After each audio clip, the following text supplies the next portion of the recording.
करूं तो मीन के पॉइंट के बाद अगर दो वैल्यूज मैच करके ना, जिससे 0.24 है तो ओके है, ठीक है। अब एक इसी नहीं कर सकते, 0.2 और 0.3 में ह्यूज डिफरेंस है ना, उसमें 0.20 0.21 0.3 दो का हो जाए तो ओके होता है। अब यानी स्टार्ट वाले 2 पॉइंट्स मस्ट मैच, यानी 0 2 मस्ट होना चाहिए, इससे बैक पे जो मर्जी आ जाए। पॉइंट के बाद 2 डेसिबल प्लेस होने चाहिए।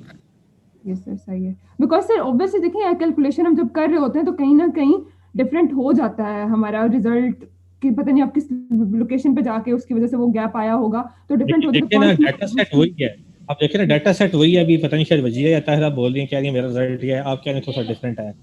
इट मींस दैट अगर इसके मिलता जुलता आया है, ठीक है, तो इसका मतलब फिर ठीक है आपने कर लिया। सर मेरा बिल्कुल यही है, मतलब लास्ट जो थर्ड वाला डिजिट था ना, वो फोर्थ वाले को राउंड ऑफ करके थर्ड वाला आ जाता था। जैसे लास्ट में भी हम लोग लास्ट 0.151 था ना, तो वो 2 पिछले वाले को जैसे 5 अब आप ऐसा करें ना, ये फिर जो आपने किया है ना काम, ये कैलकुलेशन जो बाकी साथ शेयर कर लीजिए ग्रुप पे, ठीक है। यस सर, मैं फिर वो स्क्रीनशॉट बना के कैलकुलेशन वहां से बिल्कुल कर लीजिएगा, और फिर सारे वहां से देखेगा, फिर भी प्रॉब्लम होती है तो बताएं, मैं दोबारा देख लूंगा, ठीक है। प्रोसीजर वही होता है, हो जाएगा सर। अच्छा, ये जो 4 कैलकुलेशन होके आई हैं, ठीक है, हमारे पास ये तायर आप लगा दीजिएगा, आउटलुक का तो यहाँ मौजूद है ना, बाकी 3 की आप लगा दीजिएगा, ठीक है। यस सर, मैं शाम तक भेज, ठीक है, जो एक ग्रुप लगा दीजिएगा, ठीक है, चलें, ओके, ठीक है। बाकी वहां से एक दफा रीड कर लीजिएगा, फिर भी कोई क्वेश्चन होता है बताइएगा, मैं आंसर कर दूंगा, नो प्रॉब्लम। अच्छा, ये जो है ना, अब जरा इंटरेस्टिंग कहानी अब शुरू होती है, ये भी फर्स्ट आइटरेशन है। ओह माय गॉड, ये इतना लेंथी सर मुझे पेपर की टेंशन है। इसका मतलब यह है कि हमारी 4 आइटरेशन तो होंगी मैक्सिमम, मिनिमम 1 भी हो सकती है, 2 भी हो सकती है, 3 भी हो सकती है, मैक्सिमम 4 आइटरेशन हो सकती है। क्यों? इनपुट एट्रीब्यूट 4 है। अभी देखिए, इनमें से एक एट्रीब्यूट निकल गया है, वो क्या बनेगा? रूट नोड बन जाएगा, ठीक है। और उसके आगे पॉसिबल वैल्यूज थी, मैंने कहा था 3 वैल्यूज हैं हर एजेस की, जिसमें से एक सनी था, एक और कॉस था, और एक क्या था? रेनी था, ठीक है। आपने इस पर चेक किया होगा, और कॉस का आंसर हमारा 0 आया था। 0 इसलिए था कि 4 एग्जांपल थी और चारों की चारों यस थी, नो कोई नहीं थी। इसका मतलब और कॉस का आंसर यस आ गया। आपने आंसर निकालना होता है, यहाँ डाटा सेट नहीं आना चाहिए, लेकिन जब आंसर नॉन जीरो कोई आएगा, चाहे वो 0.001 भी आ जाए, तो उसका मतलब यहाँ क्या बनेगा? डाटा सेट बनेगा। इसका अलग डाटा सेट बनेगा, इसका अलग डाटा सेट बनेगा। सर इसको हमने, हमारे पास 0 आंसर आया था तो हमने इसको यस कर लिया था, और हमारे पास 0 आंसर किस केस में आया था कि सब वैल्यूज हमारे पास यस आ रही थी। सर अगर हमारी सब वैल्यूज नो की वजह से 0 आंसर आया होता तो भी हम इसको यस ही कंसीडर करेंगे, फिर 0 आ गया तो यस ही कंसीडर होगा। फिर नो कंसीडर करेंगे, क्योंकि ये सारे के सारे अगर सारी सारी नो होती यस तो आंसर नो कंसीडर करते हैं। ओके, सही है, ठीक है। अच्छा, अब प्रॉब्लम क्या है? इसका मतलब ये है, एक चीज तो क्लियर हो गई है, मैक्सिमम आइटरेशन बता सकते हैं कितनी होंगी?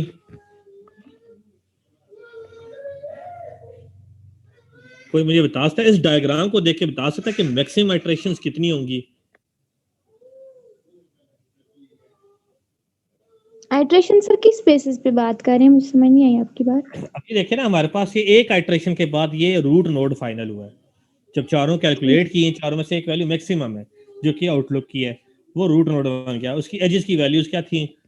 क्योंकि आउटलुक में सनी और कास्ट नहीं था, और कास्ट का आंसर एंट्रोपी 0 आती, और 0 से आती थी सारी एग्जांपल यस थी, तो ये तुम्हारी वैल्यू आ गई है। अब देखें आप, हमारे पास सनी के लिहाज से और रेनी के लिहाज से एट्रीब्यूट नॉन जीरो था, तो यहाँ की डाटा सेट है, ठीक है। इसका मतलब है कि मैक्सिमम 3 आइटरेशंस और होंगी। समझ आई बात की? 4 नहीं होगी। क्यों? क्योंकि इसमें से देखिए एक वैल्यू फिक्स हो गई है। होना क्या चाहिए था? अब टोटल इसका मतलब 4 एट्रीब्यूट में से जो एक एट्रीब्यूट है वो किसी काम का नहीं है। आउटलुक के अलावा मेरे पास टेम्परेचर, विंडी और ह्यूमिडिटी, ये 3 बचते हैं ना आउटलुक के अलावा, क्योंकि आउटलुक फाइनल हो गया। इन 3 में से जब ये डाटा सेट सॉल्व होगा, कोई एक नोड यहां आएगी, ये डाटा सेट सॉल्व होगा दूसरा वाला, तो हमारे पास एक नोड यहां आएगी। तो इसका मतलब है टोटल ये जो ट्री बनेगा 3 नोड्स का बनेगा, 4 नोड का नहीं बनेगा। इसकी रीजन ये है कि ओवर कास्ट जो हमारा कैलकुलेट होके फाइनल हो गया, यस आ गया। तो इसका मतलब है या तो यहाँ उन तीन में से कोई एक डाटा सेट यहाँ आएगा, कॉलम एट्रीब्यूट इनपुट एट्रीब्यूट, और एक यहाँ आएगा, टोटल बचे तीन। इसका मतलब यह है कि उन तीन में से एक कॉलम हमारे लिए क्या इररेलेवेंट है। समझ आ गई बात की? आइडिया हो गया बात का कि नहीं? थोड़ी थोड़ी हुई है सर, अभी प्रैक्टिकल करवाएंगे तो पक्की होगी। ठीक है, ये इनिशियल स्टेट है, क्योंकि अब यहां से हमें पता लगेगा। अब आपने करना क्या है, ये रिजल्टेंट डाटा सेट 1 है, ये जो है रिजल्टेंट डाटा सेट 2 है। अब ये कैसे बनेंगे? अब नया डाटा सेट जनरेट होगा, फर्स्ट इटरेशन के बाद ना डाटा सेट चेंज होगा। अगर डाटा सेट आपने वही ओरिजिनल यूज किया, फिर प्रॉब्लम पता है क्या होगी, दोबारा आंसर यही आएंगे, ये जो 4 है, फिर दोबारा यही आंसर आएंगे, फिर दोबारा ये इनफाइनाइट साइकिल बन जाएगा। तो अब क्या करना है, रिजल्टेंट डाटा सेट 1 बनेगा और रिजल्टेंट डाटा सेट 2, दो डाटा सेट आपके जनरेट होंगे उसी ओरिजिनल डाटा सेट में से। ठीक है, फिर इन डाटा सेट पे जो है ना आपके पास एट्रीब्यूट कितने बचे हुए होंगे, 3। उन 3 में से जिसकी वैल्यू मैक्सिमम होगी वो इधर आ जाएगा, पीछे 2 रह जाएंगे, उनमें से जिसकी वैल्यू मैक्सिमम होगी वो इधर आ जाएगा। तो हमारा क्या हो जाएगा, एक पीछे फिर भी बचेगा। इसका मतलब ये है कि उन 4 एट्रीब्यूट में से एक एट्रीब्यूट ऐसा है जो फजूल में हमें तंग कर रहा है, ठीक है, और उसका आउटपुट पे कोई रोल नहीं है। वो एट्रीब्यूट हो ना हो या जो मर्जी वैल्यू हो, आउटपुट से उससे इफेक्ट नहीं हो रही। ठीक है, अब रिजल्टेंट डाटा सेट 1 जो हमने बनाना है सनी के लिहाज से, रिजल्टेंट डाटा सेट 2 बनाना है रेनी के लिहाज से। ठीक है, ये एजेस की वैल्यूज को देख के बनाना होता है। रिजल्टेंट डाटा सेट 1 जो है वो आपने किससे बनाना है, सनी से बनाना है। और रिजल्टेंट डाटा सेट 2 जो है मेरा किससे बनेगा, रेनी से बनेगा। ठीक है, देखते हैं कैसे बनेगा। अब इस चीज को आपने क्या करना है, जरा गौर से देखना है। अच्छा, मैंने रिकॉर्डिंग ऑन ही नहीं की, कल आप रिकॉर्डिंग कर रहे हो? कल आप मौजूद है भी या नहीं? चलो ठीक है यार, ये मुझे फिर सेंड कर देना। ठीक है, भूल गए, आप मुझे याद करा दिया करेंगे, मुझे अक्सर याद नहीं रहती। ठीक होगी बात। तो ये चीज समझ लगे कि एक डाटा सेट हमारा काम का क्यों नहीं है। जी जी, कर यस दिया सर। लोग। ठीक है, तो इसका मतलब यह, उस डायग्राम को देखते हुए आउटलुक की 3 वैल्यूज थी, आउटलुक रोड नोड बन गया, जिसमें से एक सनी की वैल्यू थी, एक और कास्ट की थी, एक रैनी की थी, और कास्ट का आंसर 0 आ गया था। तो इससे फिर हमारा रिजल्ट क्या निकला, रिजल्ट हमारा ये निकला कि हमारी वो जो एट्रीब्यूट है, ठीक है, जिसे हम कह रहे हैं, और कॉस्ट का आंसर 0 हो गया था, तो वह वैल्यू आनी चाहिए। वैल्यू हमारा काम कहता है, वैल्यू आनी चाहिए, नोड ना अपने वैल्यू बने, वैल्यू तब बननी चाहिए जब एंट्रोपी 0। ठीक है, तो ये भी हमारा पहले इटरेशन के बाद हमें ये आंसर मिला है। ठीक है, अभी दूसरी आइट्रेशन और तीसरी आइट्रेशन होना बाकी है, लेकिन इंपॉर्टेंट बात यह है कि जब आप आइट्रेशन कर रहे होंगे ना, आपने इस बात का ख्याल रखना है कि चीजें रिपीट करती हैं अपने आप को बीच में।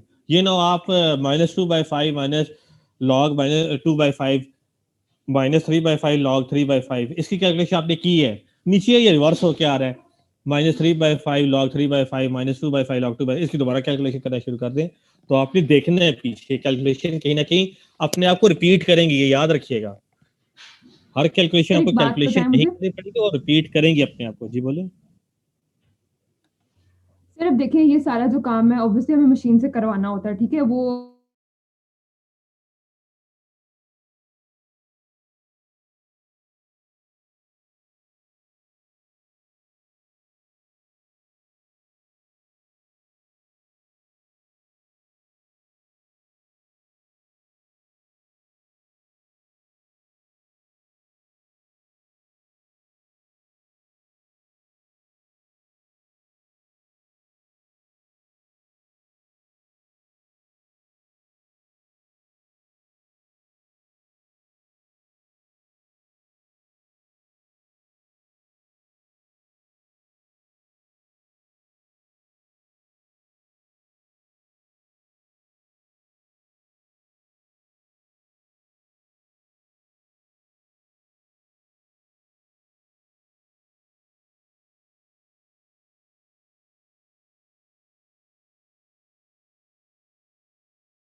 तो फिर हमारे लिए कोई प्रॉब्लम नहीं होगा ना, बिल्कुल जैसे अभी आपने बोला, जी जी। फिर तो कोई प्रॉब्लम नहीं होगा, वो तो हमारी कैलकुलेशन पे, हम तो गलती कर सकते हैं, ऑब्वियसली कि गलती। हमने बिल्ट इन चीजें यूज करनी है, समझ आ गई बात की। हमने पैकेज लेना है, इंपोर्ट कर लेना पाइथन से, इंपोर्ट का कीवर्ड यूज करके पैकेज इंपोर्ट हो गया। फिर उससे हमने क्लास इंपोर्ट करनी है। क्लास क्या होगी? डिसीजन ट्री होगी, डिसीजन ट्री क्लास होगी। उसके अंदर डिसीजन ट्री क्लासीफायर का फंक्शन होगा। हमने उसके अंदर इनपुट दे देनी है और आउटपुट दे देनी है। तो जब ये दो चीजें वो रिजल्ट हम निकाल के आंसर खुद ही रिटर्न कर देगा। ठीक होगी बात? यस सर, सही है। अच्छा सर अब जो ये है आप हमें कैलकुलेशंस करवा रहे हैं, क्या इस तरह की पेपर्स जरा हमें आएंगी जो आप हमें करवा रहे हैं, या बस हमें बैक एंड बताने के लिए, इनके बीच का काम बताने के लिए करवा रहे हैं कैलकुलेशंस? पेपर का पास तो है, ठीक है, यस सर। क्योंकि मशीन लर्निंग में हम साइंस ही तो समझ रहे हैं कि डिसीजन ट्री की साइंस है क्या बैकएंड पे। और हम कोड में क्या करेंगे? बिल्ट इन फंक्शन यूज कर लेंगे, आपको कोड लिखने की जरूरत नहीं है। ठीक है, अब देखें हमारा रूट नोड जो है, अब जरा देखिएगा रिजल्टेंट डाटा सेट 1 वो क्या था? ये आउटलुक है। ठीक है, आउटलुक की हमारे पास तीन वैल्यूज आ गई थी, एक था सनी, एक था और कॉस्ट, और एक था रनी। ये सनी के लिए एस हो गया और कॉस्ट के लिए हो गया, रनी के लिए आर हो गया। ठीक है, अब मैंने रिजल्टेंट डाटा सेट 1 बनाने जा रहा हूँ। ठीक है, देखिएगा ये वाला रिजल्टेंट डाटा सेट 1 की इनपुट क्या है? सनी है। ठीक है, रिजल्टेंट 2 की इनपुट क्या होगी? रेनी। अब आपने रिजल्टेंट डाटा सेट कैसे बनाना है? इस कॉलम को तो कर देना डिलीट, क्योंकि ये फाइनल हो गया है। ठीक होगी बात? अब आपने क्या करना है? अब आपने ओवर कॉस्ट की एग्जांपल भी डिलीट कर दे, क्योंकि ओवर कॉस्ट ने आंसर दे दिया। ये एग्जांपल भी कर दें डिलीट, ये डिलीट होगी। ठीक है, ये वाली वैल्यू डिलीट होगी है, ये वो दोनों वैल्यूज क्या होगी हैं? डिलीट होगी हैं। तो आप क्या करें, डाटा सेट का साइज काफी हद तक कम हो गया। यही बात है, बिल्कुल यही बात है। चार एग्जांपल तो डायरेक्ट कम हो गई हैं और एक कॉलम कम हो गया है। ये तो अभी स्टार्ट में मैं बता रहा हूँ। ठीक है, ये मैंने स्टार्ट में बताइए। अब मैंने क्या करना है, यहाँ जो रिजल्टेंट डाटा सेट 1 बनेगा ना, वो सनी के लिहाज से बनेगा, सनी के लिहाज से बनेगा, सनी खुद नहीं आएगा। तो क्या डाटा सेट बनेगा? Hot, high, false, no. पहली एग्जांपल ये आ जाएगी, एक एग्जांपल ये आ जाएगी। दूसरी एग्जांपल सनी के लिहाज से ये आ जाएगी। ठीक है, ये जो दो होगी, पहली दो होगी, लेकिन आउटलुक का कॉलम शामिल नहीं है। फिर हमारी ये दो एग्जांपल्स आ जाएंगी। समझ आ रही है बात? हमने आउटलुक का कॉलम निकाल दिया है और कॉस्ट एग्जांपल निकाल दिए हैं, लेकिन सनी के अगेंस्ट जो एग्जांपल बनी हुई है हमने वो उठा रहे हैं। और आखिरी की तरह ये, तो ये रिजल्टेंट डाटा सेट 1, ये जो मैंने बॉक्स में बंद किए ना, रेड बॉक्स के अंदर, ये 5 एग्जांपल टोटल रह गए। ठीक है, 14 से 5 एग्जांपल हो गए हैं। इस एग्जांपल का आंसर काफी हद तक आपको डायरेक्ट पता भी लग जाएगा। समझ आ गई बात की? तो ये जो रिजल्टेंट डाटा सेट 1, इसकी पहली एग्जांपल ये वाली होगी, दूसरी एग्जांपल ये वाली होगी, तीसरी और चौथी एग्जांपल, तीसरी और चौथी एग्जांपल ये होगी, और ये पांच एग्जांपल आएंगे, और जो बॉक्स है बंद हुई हैं यही आएंगे। ठीक होगी बात? अब रैनी के लिहाज से क्या बनेगी? ये रिजल्टेंट डाटा सेट 1 बनेगा। अब रैनी के लिहाज से हमने बनानी है, दूसरी एग्जांपल रैनी के लिहाज से बनेगी। तो इसका जरा हम कलर थोड़ा सा चेंज कर लेता हूँ, ब्लू के लिहाज से। ठीक है, अब रैनी की कौन कौन सी बनेगी? ये 3 बनेगी।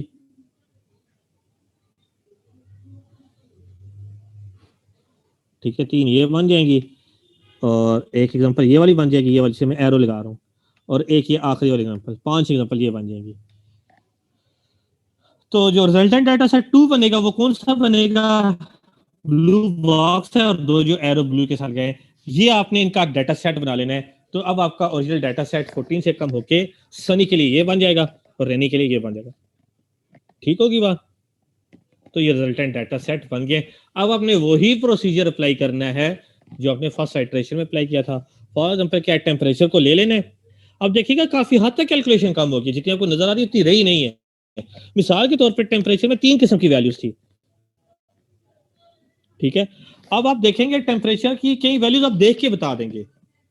अब जब मैं कैलकुलेशन स्टार्ट करूंगा तो रिजल्टेंट डाटा सेट इसकी 5 एग्जांपल, 5 इसकी बन गई हैं, क्योंकि इसकी टोटल एग्जांपल सनी की 5 थी, रैनी की भी टोटल 5 एग्जांपल थी, तो 5 का डाटा सेट जो ब्लू में वो बन जाएगा। ठीक है, ये बन गया।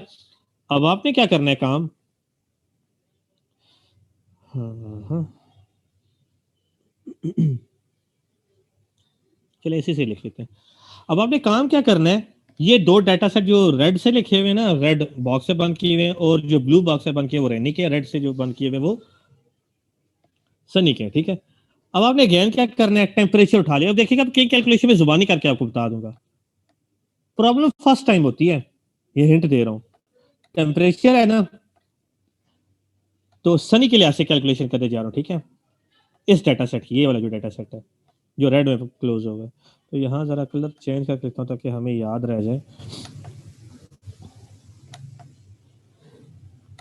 ठीक है। अब आपको मैं ये गारंटी है कि आंसर आपको कई आंसर जुबानी मिल जाएंगे, आपको नजर आना शुरू हो जाएंगे। कैसे, मैं आपको बता देता हूँ। अब देखिए टेम्परेचर के लिहाज से, सनी के लिहाज से देखते जा रहे हैं, ठीक है। टेम्परेचर की कितनी पॉसिबल वैल्यूज हैं, हॉट है, बिल्कुल हॉट है। उसके अलावा कौन सी वैल्यू है टेम्परेचर के अंदर जो रेड बॉक्स के अंदर बंद है, माइल्ड भी और कूल भी, तीनों है, ठीक है। हॉट है, माइल्ड है और कूल है। प्रोसीजर वही होगा जो आपने पहले किया, कोई डिफरेंस नहीं, डाटा सेट छोटा हो गया। इस डाटा सेट छोटा होने से आपको आंसर कहीं विजिबल भी हो जाएंगे, ये भी गारंटी है इस बात की, ठीक है। अब देखिए हॉट है, हॉट की टोटल एग्जांपल कितनी है। अब आप पहले ये चेक करें कि ये जो हमारे पास डाटा सेट का साइज कितना है, वो 5 है। डाटा सेट का पिछली बार 14 था, इस बार 5 है। हॉट की कितनी एग्जांपल्स हैं, टोटल हॉट की एग्जांपल मेरे पास कितनी है, 1 2 2 ही है, 2। ठीक है। माइल्ड की कितनी है, चेक करें।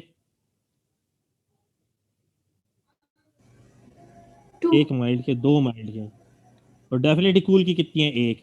1 इसका मतलब कूल का आंसर आप डायरेक्ट लिख सकते हैं, एंट्रोपी यहाँ 0 हो जाएगी, क्योंकि एक आंसर क्या होगा, यहाँ आपको आंसर विजिबल हो जाएंगे। आइटरेशन 2 में आंसर काफी तक विजिबल हो जाते हैं, आपको इतनी ज्यादा कैलकुलेशन करने की जरूरत नहीं है, वैसे ही परेशान हम हो जाएंगे, ठीक है।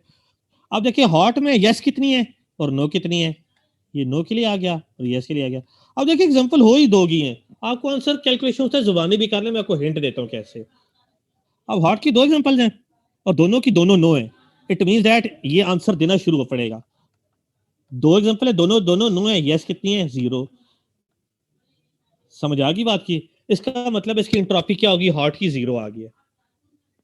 समझ आ गई बात की, क्यों, दोनों में से एक 0 हो जाए या एक मैक्सिमम हो जाए, एंट्रोपी क्या होती है, 0 हो जाती है। अब आप चेक करें माइल्ड की क्या है, ठीक है, माइल्ड की चेक कर लें। तो माइल्ड की मेरे पास 2 एग्जांपल हैं, एक यस और एक नो है। यस 1 है, नो 1 है। जब यस और नो बराबर हो जाए तो आंसर मिड में आता है कहीं, यानी 0.5 यस के लिए आएगा, 0.5 नो के लिए आएगा। समझ आ गई बात, इसकी कैलकुलेशन क्या करनी पड़ रही है, नहीं। तो याद रखिएगा जब एक चीज मैक्सिमम हो जाए, 2 एग्जांपल दोनों की दोनों यस और एक नो 0 हो जाए, तो एंट्रोपी क्या होती है, 0 हो जाती है। लेकिन जब यस और नो बराबर हो जाए तो दोनों का आंसर क्या आएगा, 0.5 आएगा। अब इसकी कैलकुलेशन करेंगे ना माइल्ड की, ठीक है, तो क्या आ रहा होगा, यस से 1 है और नो 1, दोनों बराबर हो गए। एग्जांपल जब बराबर हो जाए, यहां 2 हैं, ठीक है, यस और नो 2 क्लासेस, इस वजह से अगर 3 क्लासेस होती तो 0.33 होता, ठीक है। अब 2 एग्जांपल हैं, यस और नो, माइल्ड की टोटल एग्जांपल 2 है और यस और नो की बराबर होगी। जब बराबर हो जाए तो आंसर क्या आएगा, 0.5 प्लस 0.5, तो एंट्रोपी क्या आ जाएगी, मैक्सिमम आ जाएगी। तो यस की भी 0.5 आंसर आएगा और नो का भी 0.5 आंसर आएगा, तो क्या आंसर मिलके क्या बन जाएगा, 1। तो इसका मतलब यहाँ एंट्रोपी मैक्सिमम होगी है।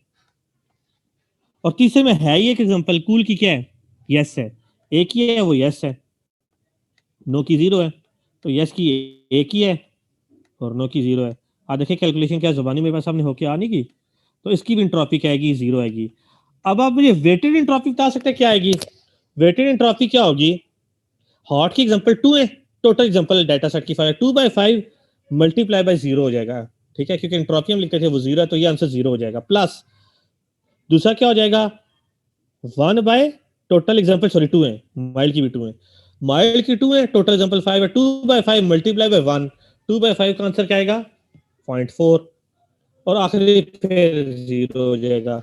तो इस सारे टेम्परेचर का मेरे पास आंसर क्या आ गया, एंट्रोपी का 0.4 आंसर आ रहा होगा। सर ये हॉट का रिपीट कर दे, समझ आ गया लास्ट में जैसे माइल्ड का 2/5 अब मल्टीप्लाई बाय 1 था ना, तो हॉट का कैसे आपने किए वो। नहीं नहीं नहीं नहीं, हाँ ठीक है ठीक है। टोटल एग्जांपल देखिए, टेम्परेचर की 5 है, हॉट की इसमें से 2 है, 2 डिवाइड बाय 5, टोटल से डिवाइड करते हैं ना, हॉट की 2 है डिवाइड बाय टोटल एग्जांपल 5 है, 2/5 हो जाएगा और उसकी एंट्रोपी खुद क्या है, 0 आई है, हॉट की एंट्रोपी 0 आएगी। ठीक है, जब दोनों में से एक 0 हो जाए तो एंट्रोपी ऑटोमेटिकली 0 हो जाती है। अगर दोनों वैल्यूज बराबर हो जाए एंट्रोपी क्या आती है, मैक्सिमम होती है 1 आ जाती है, ये याद रखिएगा। अब अपने चीजें अपने आप को रिपीट करेंगी।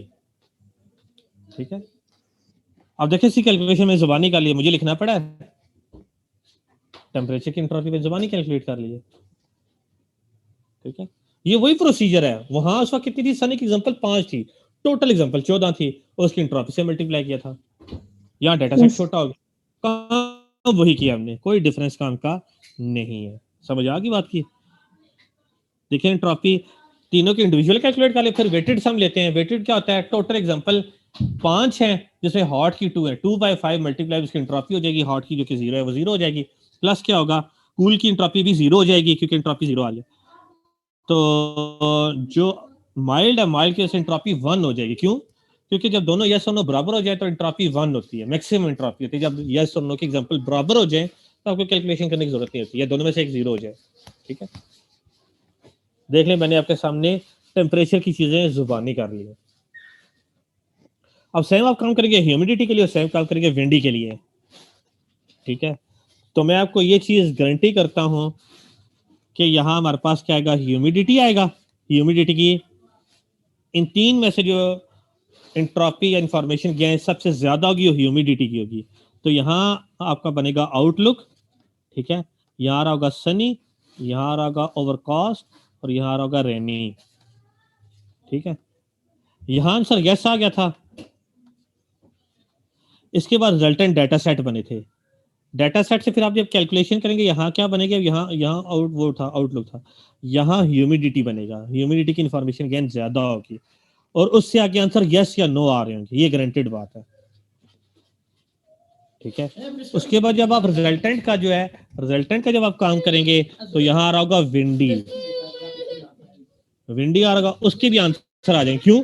अब आप चेक करें, इसका मैंने आपको क्लू ये दे दिया है कि हमारे पास जो आंसर आ रहा होगा इन दोनों डाटा सेट के बाद वो सारी एंट्रोपी आपको देखेगा, आंसर आपको वैल्यू की तरफ लेके जाएंगी, यानी आंसर क्या होना शुरू पड़ेगा, एंट्रोपी 0 होना शुरू हो पड़ेगी। तो अब देखिए जब ह्यूमिडिटी जब इस डाटा सेट की कैलकुलेशन करेंगे तो ह्यूमिडिटी हाई हो जाएगा, मतलब ह्यूमिडिटी रोड इंफॉर्मेशन गेन इसकी ज्यादा होगी, तो इस डाटा सेट का क्या बनेगा, ह्यूमिडिटी बन जाएगा। ठीक है, तो ह्यूमिडिटी के दोनों आंसर आ जाएंगे। इसका मतलब है ह्यूमिडिटी जो है वो आपको आंसर एंट्रोपी 0 में देगा। समझ आ गई बात की? इसलिए भी जब रिजल्टेंट डाटा सेट जो है 2 जो आर के लिए से बनाया उसको कैलकुलेट करेंगे, अब आपके पास जो है यहाँ जो आपके पास आ जाएगा उस डाटा सेट जो कि 5 एग्जांपल वाला है, उसमें विंडी की इंफॉर्मेशन गेन, इस डाटा सेट में इंफॉर्मेशन गेन विंडी की ज्यादा होगी, तो यहाँ रूट नोट बन जाएगा विंडी। तो विंडी का भी आंसर यहाँ यस नो में आ जाएगा, यहाँ यस आएगा, यहाँ नो आएगा, यहाँ यस आएगा, नो, जिस मर्जी पे यस कर ले, जिस मर्जी पे नो कर ले। यहाँ वैल्यू आपने बतानी होगी हाई आएगी या विंडी की क्या है, विंडी, हाँ, या यहाँ ट्रू फॉल्स में से कोई वैल्यू इधर आएगी, ट्रू इधर आ जाएगी, या फॉल्स इधर आ जाएगी, या फॉल्स आएगी, ट्रू इधर आएगी। आंसर आगे आपको ट्री का मिल जाएगा। इसका मतलब है इसकी कैलकुलेशन करेंगे तो आपने आगे नहीं बढ़ना होगा, आगे चीजें कैलकुलेट हो जाएंगी। इसको जब आगे बढ़ाएंगे इसकी चीजें कैलकुलेट हो जाएंगी, एंट्रोपी 0 हो जाएगी। तो इसका मतलब यही 2 डाटा सेट को आप सॉल्व करेंगे आपको पूरा ट्री मिल जाएगा, और ये मैंने आपको बना के बता दिया है। आउटलुक फिर हमारे पास रूल क्या बनेगा, आउटलुक जब सनी होगा एंड ह्यूमिडिटी, फॉर एग्जांपल मैं कहता हूं यहां मेरे ख्याल से होगा ह्यूमिडिटी फॉल्स होगा, मेरे ख्याल से यही रूल बनेगा, यहाँ ट्रू बनेगा, मेरा ख्याल कहता है, मुझे एग्जैक्ट याद नहीं है, मेरे ख्याल से यही होगा। तो जब आउटलुक सनी है उसके बाद एंड ह्यूमिडिटी फॉल्स है, तो आंसर क्या आ रहा है, यस आ रहा है। तो इस डाटा सेट में ढूंढे क्या आंसर यही आ रहा है, आउटलुक हमारा क्या है, सनी, तो आउटलुक सनी ये हो गया। ये 5 एग्जांपल पॉइंट कर रहा हूँ, दो ये और ये 5 एग्जांपल पॉइंट कर रहा हूँ। एंड ह्यूमिडिटी फॉल्स हो, और ह्यूमिडिटी क्या, ये हाई है, ये एग्जांपल निकल जाएगी, ये हाई है निकल जाएगी, ये हाई है निकल जाएगी, सॉरी ह्यूमिडिटी नॉर्मल। ठीक है, इन दोनों में से कोई एक नॉर्मल होगी, नॉर्मल ह्यूमिडिटी की वैल्यू नॉर्मल है और हाई है, ये नॉर्मल है ये हाई है, ट्रू फॉल्स है, ये नॉर्मल और हाई होगी।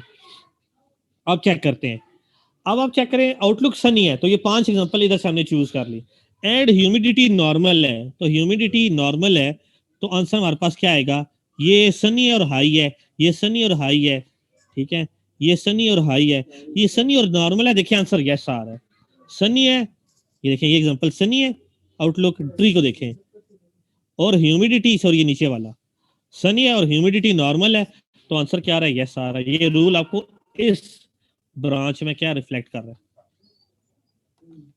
ठीक है, समझ आ गई बात की।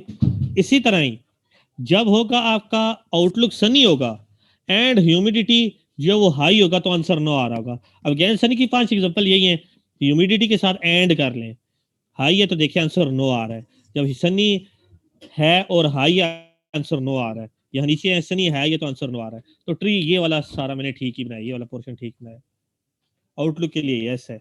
अब रैनी के लिए ऐसे देख लेते हैं, रैनी का मेरे ख्याल से यस पे होता है, यहाँ फॉल्स हो तो यस आएगा और यहाँ ट्रू होगा तो नो आएगा। अब आप ये रूल डाटा सेट पे मैच करके देख लें। अब आउटलुक इज रेनी, 3 एग्जांपल ये, एक एग्जांपल ये और एक एग्जांपल ये। आउटलुक रेनी है एंड, ठीक है, अब एंड कर रहे हैं, विंडी पे आ जाए, विंडी अगर फॉल्स है, ठीक है, रेनी और विंडी फॉल्स है तो आंसर यस आ रहा है। देखिए रेनी है, विंडी फॉल्स है तो आंसर यस आ रहा है। अगेन चेक करें, रेनी है, विंडी फॉल्स है, आंसर यस आ रहा है। अब यहाँ चेक करें, रेनी है, विंडी ट्रू है, या विंडी ट्रू है तो आंसर नो हो रहा है। अब देखिए विंडी ट्रू है तो यहाँ मैंने आंसर नो लिखा है, तो यही ट्री जो मैंने बनाया यही आंसर होगा। तो यहाँ आपकी चीजें क्या हो जाती हैं, कैलकुलेशन कंप्लीट होके आपको ये आंसर दे देती हैं। ये आपका ट्री बनेगा जो मैंने यहाँ लिखा है। आउटलुक होगा, उसकी 3 ब्रांचेज हैं, SOR, एस से फिर आपका आंसर यस आ गया, फिर आगे आपका ह्यूमिडिटी का बन जाएगा। ह्यूमिडिटी में आंसर आपका देखें, answer possible values no sorry normal है और हाई है। नॉर्मल पे आंसर यस देगा, हाई पे आंसर 0 देगा। इसका मतलब है जब आप ह्यूमिडिटी की कैलकुलेशन कर रहे होंगे, जब आप आएंगे फॉल्स के ऊपर ना, ये सॉरी नॉर्मल के ऊपर, तो एंट्रोपी 0 हो जाएगी। जब एक एंट्रोपी 0 हो जाएगी दूसरी मैक्सिमम हो जाएगी, तो इसकी एंट्रोपी ओवरऑल मिलके क्या हो जाएगी, 0 हो जाएगी।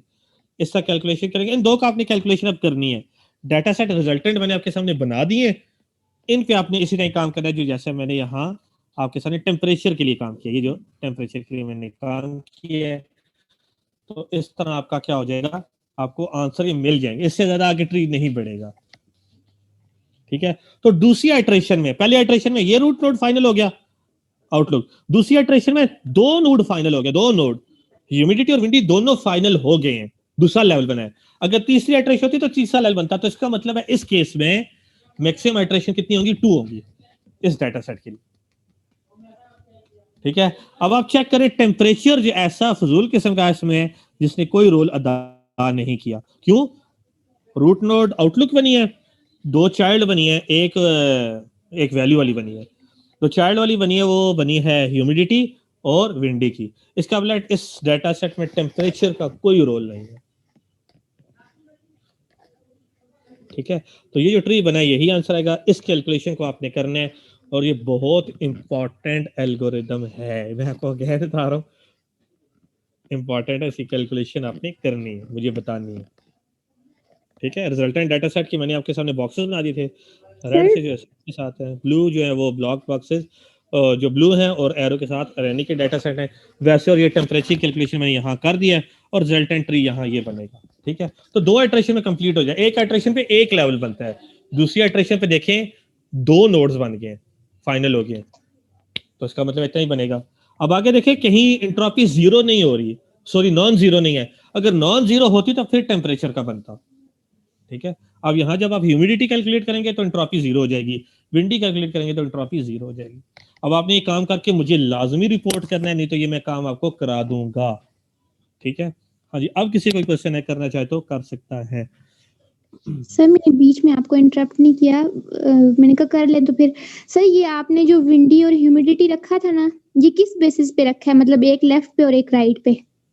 वो मैंने इससे रखा, जो मैंने ये रिजल्टेंट डाटा सेट जो मेरे पास एस बना है ना, ये एस वाला, एक मिनट कलर थोड़ा क्लीन कर लेता हूँ, ये जो रिजल्टेंट एस के बेस पे जो मेरा डाटा सेट बना था, ये रेड वाले हैं, ये जो रेड वाले कॉलम है, इसको जब आप कैलकुलेट करेंगे ना, तो मेरे पास इनपुट एट्रीब्यूट 3 बचे ना, टेम्परेचर का बचा है, ह्यूमिडिटी का बचा है और विंडी का। यस। अच्छा 1 मिनट रह गया, चलें दोबारा लॉग इन क्वेश्चन के आंसर करके फिर आपको फ्री कर देता हूँ, ठीक है।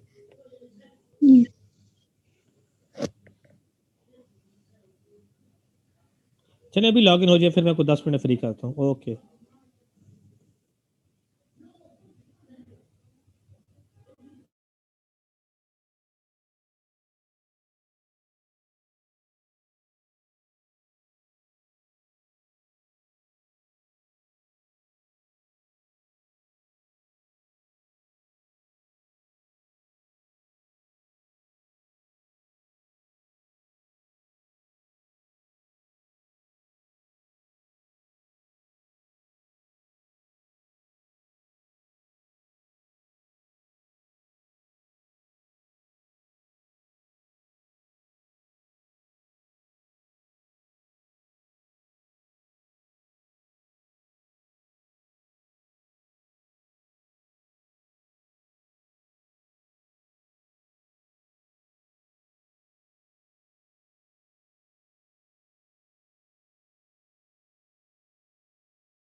आप लोग को स्क्रीन शेयर हो रही है?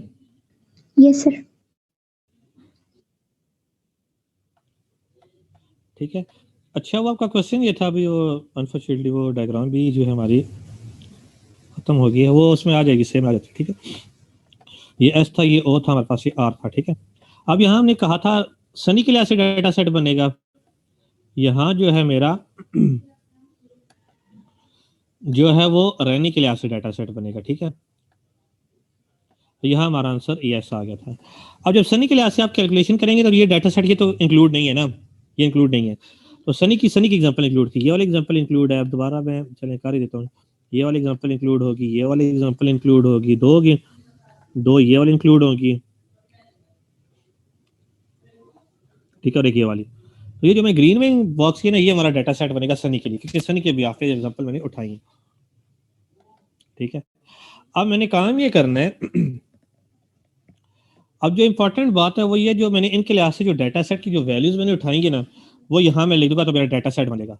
अब आप इसमें चेक करें, मेरे पास इनपुट एट्रीब्यूट्स कितने हैं? एक टेम्परेचर वाला है, एक ह्यूमिडिटी वाला है और एक विंडी वाला है, 3 ही है। ठीक है, 3 ही है। अब इन 3 में से इंफॉर्मेशन गेन ज्यादा इस डाटा सेट के लिहाज से ह्यूमिडिटी की होगी, तो यहाँ ह्यूमिडिटी आ जाएगा। और जो रैनी के लिहाज से है, ठीक है, रैनी के लिहाज से हमारा जो है वो 3 एग्जाम्पल ये वाली आ जाएंगी। ठीक है, ये 3 एग्जाम्पल ये वाली आ जाएंगी, एक एग्जाम्पल ये लास्ट वाली आ जाएगी और एक एग्जाम्पल ये वाली। ये डाटा सेट यहाँ आ जाएगा। इसकी जब कैलकुलेशन करेंगे, इसमें जो इन्फॉर्मेशन गेन है ना, वो ज्यादा किसकी आ जाएगी? विंडी की। वो चार्जिंग के अंदर लगा हुआ है।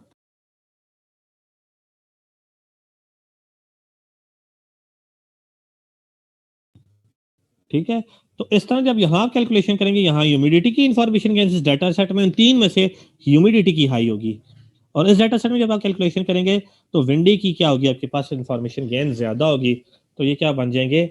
नोड्स बनेंगे। इससे फिर आगे आपके आंसर आ जाएंगे। इसका मतलब 2 ही आइटरेशन होगी, दूसरे आइटरेशन में आपको आंसर सारे मिल जाएंगे। ठीक है, और यहाँ ह्यूमिडिटी की वही वैल्यू आएंगी, ह्यूमिडिटी नॉर्मल और हाई है ना, तो यहाँ नॉर्मल और हाई आएगा। ठीक है, यहाँ ट्रू और फॉल्स आ जाएगा। ठीक है, इसकी बेस पे जो आंसर मैंने लिखे थे लास्ट स्लाइड पे, वही आंसर यहाँ आ जाएंगे। तो इसका मतलब टेम्परेचर इररेलेवेंट एट्रीब्यूट है इस डाटा सेट के लिए, तो ये जो है इररेलेवेंट है। ठीक है, इससे आंसर पे फर्क नहीं पड़ रहा।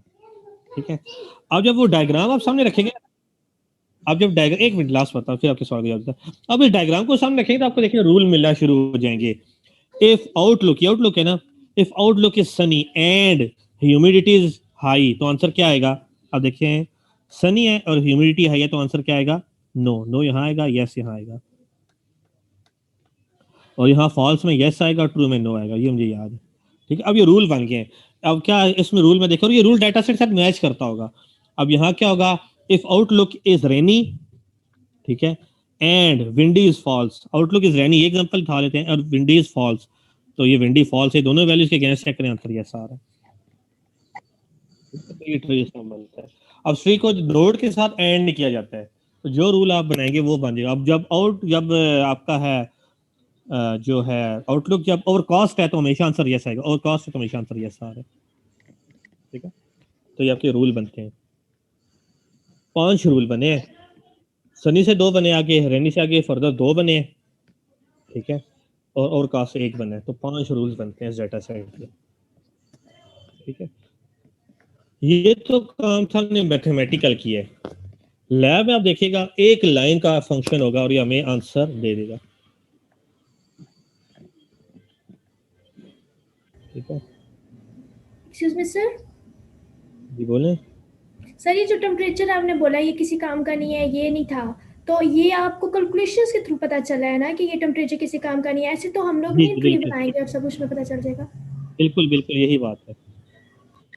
अब ये जो है मुझे डिसीजन ट्री जो मैंने बन के सामने है, उससे मैंने ये देखा कि ये टेम्परेचर किसी काम का नहीं है, लेकिन एक बात याद रखिएगा, सिर्फ एंट्रोपी के लिहाज से किसी काम का नहीं है। ठीक है, अब मिसाल के तौर पे फॉर एग्जांपल आगे मशीन लर्निंग बेसियन लर्निंग पढ़ेंगे, उसमें देखेंगे टेम्परेचर का रोल होगा, इसी डाटा सेट में टेम्परेचर का रोल होगा, यही डाटा सेट होगा, बेसियन लर्निंग कहेगी कि टेम्परेचर का रोल है, जबकि डिसेंट्री कह रहा है नहीं है। तो दो एल्गोरिदम आंसर डिफरेंट एक ही डाटा सेट का क्यों दे रहे हैं, इसका आंसर मैं भी आपको दे देता हूँ। वो ये होगा कि जो टेम्परेचर है वो इंट्रोपी के लिहाज से कोई रोल अदा नहीं कर रहा, इसमें इंट्रोपी बहुत ज्यादा है, इस वजह से ये रोल अदा नहीं कर रहा डिसेंट्री के मुताबिक। लेकिन जब बेसियल लर्निंग में होगा तो उसमें प्रोबेबिलिटी कैलकुलेट करते हैं, तो प्रोबेबिलिटी में ये कहेगा कि काफी रोल है, तो इसका मतलब डाटा सेट प्रोबेबिलिटी के लिहाज से कोई और आंसर देगा, इंट्रोपी के लिहाज से कोई और आंसर देगा। इंट्रोपी का मतलब है इसमें ज्यादा मिक्सचर है यस और नो का, यानी वो चीज समझ लें खराब चीज होती है जिसकी इंट्रोपी ज्यादा हो, ठीक है। तो इंट्रोपी के लिहाज से कोई रोल अदा नहीं कर रहा, लेकिन प्रोबेबिलिटी के लिहाज से रोल अदा कर रहा होगा, तो दो डिफरेंट व्यूज होंगे, ठीक है। ये समझाने के लिए कह रहा हूँ, ठीक है। समझ आ गई बात को आपको? Yes sir. तो यहाँ मैं आज की बात ये रोकता हूँ। मैं लैब जो है वो कराई तो जा सकती है 15-20 मिनट में, लेकिन मैं वो यही चाहूँगा कि बजाय इसके कि दौड़े हुए हम कैलकुलेशन करें, तो इससे बेहतर ये है कि नेक्स्ट क्लास में ही कर लेते हैं। ये सर नेक्स्ट क्लास में, क्योंकि इसको हम प्रैक्टिकली करेंगे भी ना जब मैथ्स कैलकुलेशंस के बाद, तो फिर ज्यादा अच्छा होगा। हाँ बिल्कुल, अब मैं यही कहूँगा कि आप कैलकुलेशन करें तो आपका काम ये वो ठीक हो जाएगा, Yes. ठीक है। तो ये कैलकुलेशन करके, अच्छा आप तायरा ने काम किया था, तायरा भी Yes. शेयर कर देगा टाइट्रेशन का जो काम था आपने किया था बाकियों के साथ, ठीक है। ये सर मैं कर दूंगी। सर वो मेरा इशू, चले वो बाकियों को अगर सवाल अब बाकी हैं क्लियर हैं तो उससे बात करते हैं, क्योंकि अगर वो जाना चाहें तो जा सकते हैं फिर, ठीक है।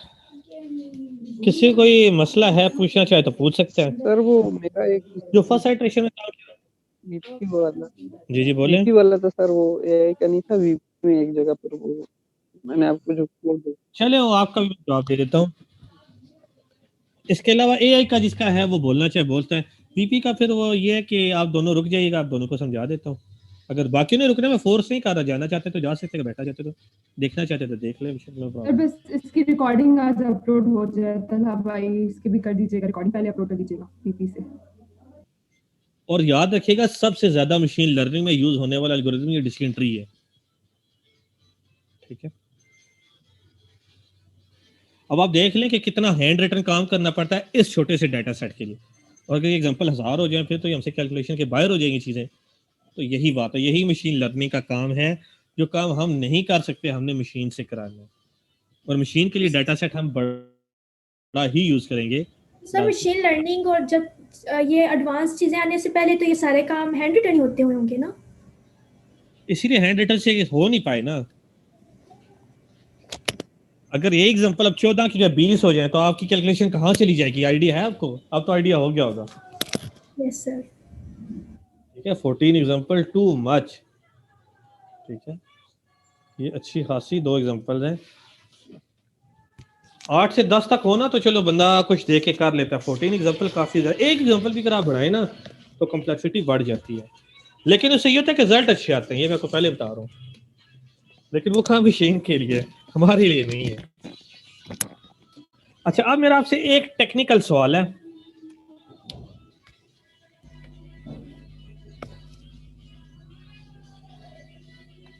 टेक्निकल सवाल ये है कि इनफैक्ट ना, चलिए लैब में पूछ लूंगा, लैब से रेलेवेंट है, ठीक है, क्योंकि लैब की कुछ चीजें बताऊंगा फिर आपको सवाल का बैकग्राउंड पता लगेगा।